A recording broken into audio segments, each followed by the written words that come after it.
Bienvenido nuevamente a un video más del curso de Fundamentos de Java Standard Edition. En este video vamos a ver ejemplos prácticos de los diferentes tipos de datos primitivos en Java. Entonces, en la siguiente presentación vamos a ver los diferentes tipos de datos primitivos que tenemos en Java. Básicamente tenemos 8 tipos de datos. Tenemos en la parte izquierda, en la columna de la parte izquierda, tenemos el tipo de dato, luego tenemos el tamaño que ocupa en memoria y luego tenemos una breve descripción. Entonces, los primeros 4 tipos de datos nos permiten almacenar valores numéricos enteros, ya sea positivos o negativos. ¿Cuál es la diferencia entre cada uno? Pues vamos a verla a continuación. Entonces vamos a empezar primeramente con el tipo de dato byte. El tipo de dato byte tiene un tamaño de 1 byte en memoria. Esto es lo que significa almacenar un tipo de dato byte en memoria, que es de 1 byte. Y básicamente byte permite almacenar valores que estén en el rango de menos 128 a 127 positivo. Entonces, el primer tipo de dato byte permite almacenar valores numéricos enteros, pero en el rango de menos 128 a 127. Ahora bien, ¿qué necesitamos si queremos almacenar un rango de valores más grandes? Pues necesitamos un tipo de dato short. El tipo de dato short básicamente almacena 2 bytes en memoria y permite almacenar desde valores negativos hasta positivos, valores numéricos enteros, desde 32.768 negativo hasta 32.767 positivos. Y así vamos a ir mirando que cada tipo de dato permite almacenar un rango específico. Es así que cuando nosotros quisiéramos almacenar valores numéricos en un diferente rango, vamos a elegir un tipo de dato adecuado. Luego tenemos los tipos de datos float y doble. Estos tipos de datos también permiten almacenar valores numéricos, tanto para rangos negativos como para positivos. Sin embargo, la diferencia con los primeros tipos de datos es que estos permiten almacenar valores numéricos en decimal, es decir, cuando necesitemos cantidades como por ejemplo 5.10, 2.1, valores en los cuales se fraccionen, no sean totalmente enteros, vamos a utilizar ya sea float o doble. ¿Cuál es la diferencia entre los dos? Básicamente el rango en el que permiten almacenar. Float permite almacenar rangos un poco menores, sin embargo doble permite almacenar rangos mayores. Básicamente la precisión de float es de 6 a 7 dígitos decimales y en cambio doble tiene una mayor precisión, que quiere decir que puede almacenar una precisión de hasta 15 dígitos decimales.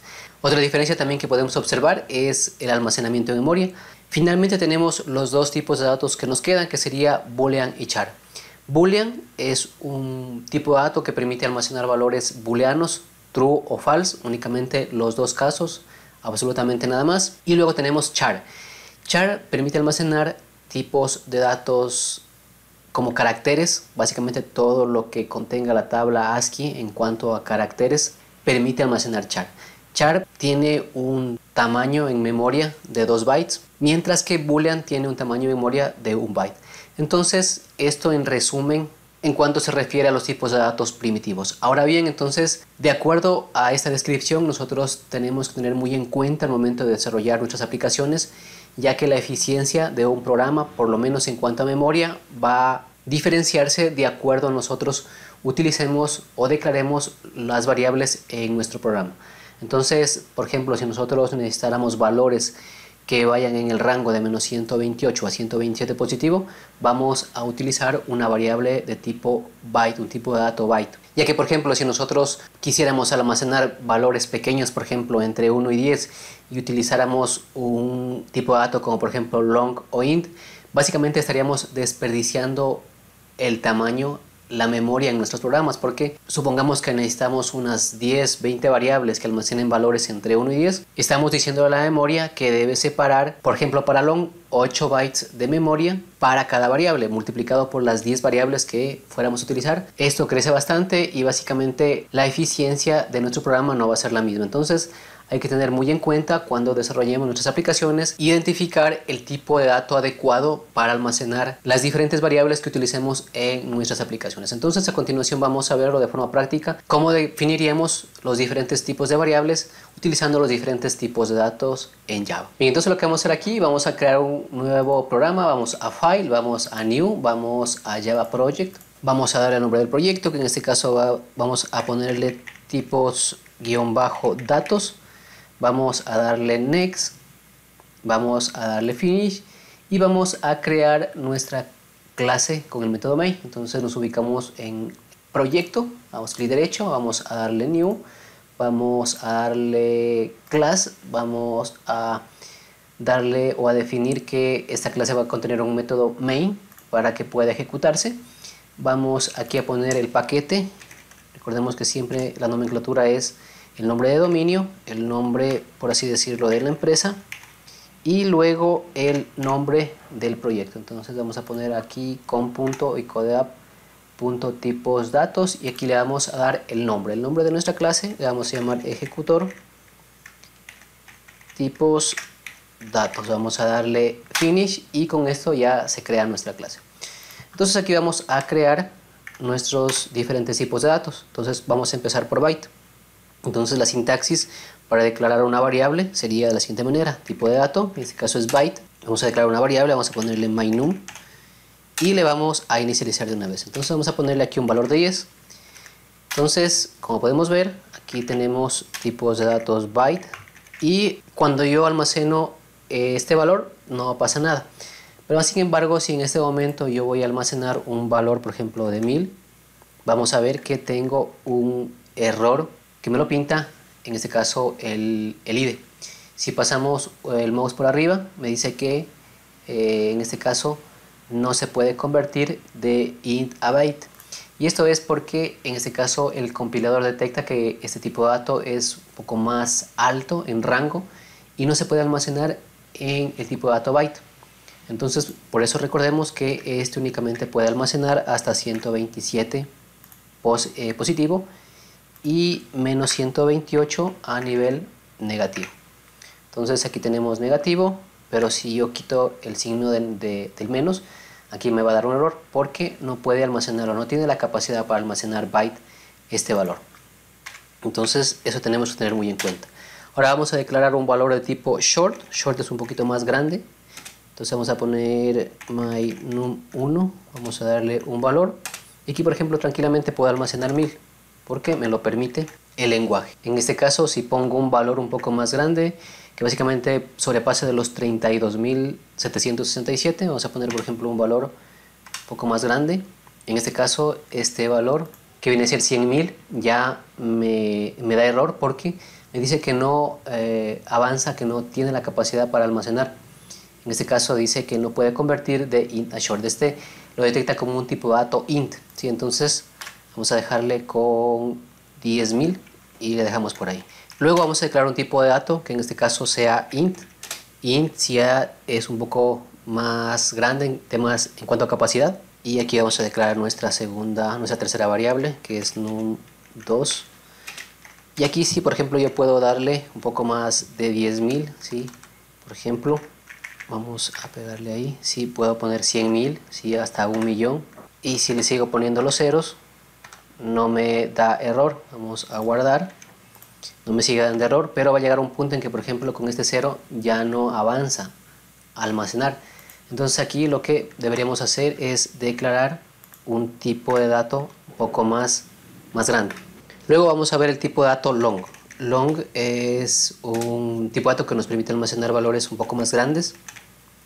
Y vamos a ponerle el nombre de la variable mynum3, esto es igual. Y aquí, por ejemplo, vamos a copiarnos este valor de acá arriba, ¿sí? Y la característica, o hay que tener en cuenta que yo debo declarar la letra L al final de mi valor para que de alguna manera el tipo de dato long sea reconocido como tal. Por ejemplo, aquí yo puedo poner un 0 más y aquí veo que ya me está lanzando un error. Si le paso el mouse por arriba, me dice que el valor está fuera del rango permitido. Pero por ejemplo, si yo le pongo una L, entonces ya le digo que esto es un valor de tipo long, entonces lo tomo como tal. Sí, obviamente esto va a llegar a un punto en que ya no vamos a poder almacenar. Entonces en esos casos también nos es permitido almacenar un tipo de dato un poco mayor. Esto en cuanto a los tipos de datos que serían numéricos, enteros. Ahora vamos a ver los tipos de datos, en este caso con decimales.